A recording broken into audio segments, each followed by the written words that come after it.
মানব পাচার রোধে বাংলাদেশ কোস্টগার্ড নজরদারি চলমান রয়েছে। গোপন তথ্যের মাধ্যমে জানা যায়, টেকনাফের সমুদ্র এলাকা দিয়ে সাগর পথে মালয়েশিয়ার বিপুল সংখ্যক মানুষকে মানব পাচারের উদ্দেশ্যে নিয়ে যাওয়া হচ্ছে।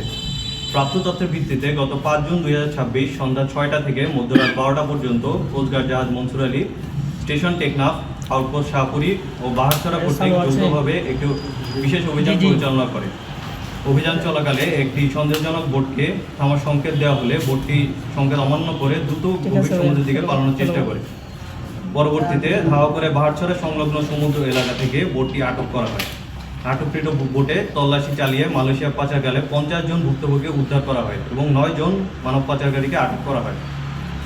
উদ্ধারকৃতদের জিজ্ঞাসাবাদে জানা যায়, সম্ভবত পাচারকালে চক্র বিদেশে উচ্চ বেতনের চাকরি ও উন্নত জীবনের প্রলোভন দেখিয়ে বাংলাদেশি ও রোহিঙ্গা নাগরিকদের টেকনাফে নিয়ে আসে। পরে তাদের গোপন আস্তানায় আটকে রেখে নির্যাতন ও মুক্তিপণ আদায় করা হয়। পাচারকারীরা উদ্ধারকৃতদের সাগর পথে মালয়েশিয়া সহ বিভিন্ন দেশে পাচারের পরিকল্পনা করছিল।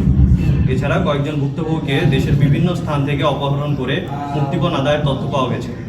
উদ্ধারকৃত ভুক্তভোগী, আটক বোট ও মানব পাচারকারীদের বিরুদ্ধে আইনানুগ ব্যবস্থা গ্রহণের কার্যক্রম প্রক্রিয়াধীন রয়েছে।